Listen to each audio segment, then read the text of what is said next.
Hello दोस्तों, राधे राधे, जय श्री कृष्णा। कैसे हैं आप लोग? आशा करती हूँ सब अच्छे होंगे। तो चलिए आज सुनते हैं एक नई कहानी।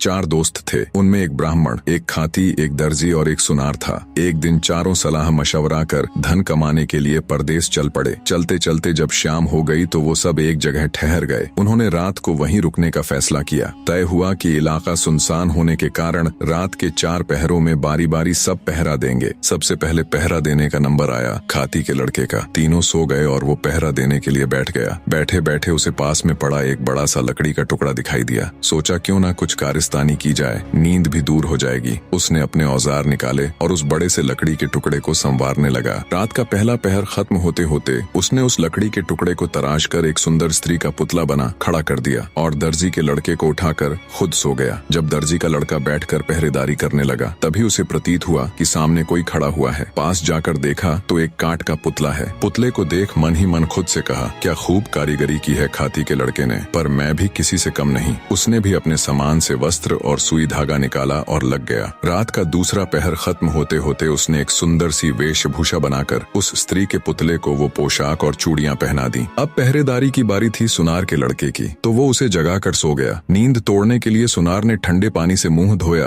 और बैठकर पहरेदारी करने लग गया। तभी उसकी नजर सामने खड़ी स्त्री पर गई तो वो भौंचक कर रह गया। सोचा इतनी रात जंगल में स्त्री कहाँ से आई। उसने उसे आवाज दी पर कोई उत्तर नहीं मिला। जिज्ञासावश उठकर पास गया तो देखा वो कोई स्त्री नहीं बल्कि एक पुतला है। सुनार को समझते देर न लगी कि ये खाती और दर्जी की करामात है। खुद से कहा, मैं भी किसी से कम नहीं। उसने भी अपने औजार निकाले और लग गया। तीसरा पहर खत्म होते होते उसने उस पुतले को सुंदर सुंदर आभूषण बनाकर पहना दिए। अब बारी थी ब्राह्मण के लड़के की, तो सुनार उसको जगाकर सो गया। अब जब ब्राह्मण पहरेदारी करने लगा तो उसकी भी नजर उस पुतले पर गई। वो भी सोच में पड़ गया, इतनी रात को इस जंगल बियाबान में ये नारी कहाँ से आई। वो भी उस स्त्री रूपी पुतले के पास जाकर उसे देखने लगा। सब समझते उसे भी देर न लगी। मन ही मन बोला, वाह क्या खूब कारीगरी की है सबने। लगता है सब मिलकर मेरी परीक्षा लेना चाहते हैं। उसने भी अपना तंत्र मंत्र का सामान निकाला और रात का चौथा पहर खत्म होते होते अपनी तंत्र मंत्र विद्या से उस काठ के पुतले में प्राण डाल दिए। वो काठ का पुतला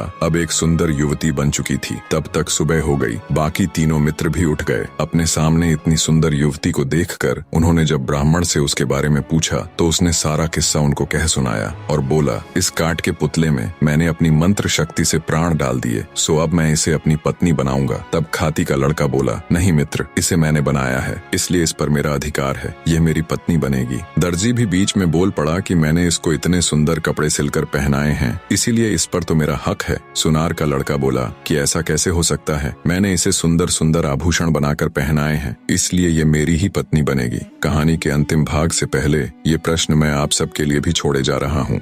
तो आज आपको ये कहानी कैसी लगी? आगे का पार्ट जानने के लिए please like, share and subscribe. Thank you.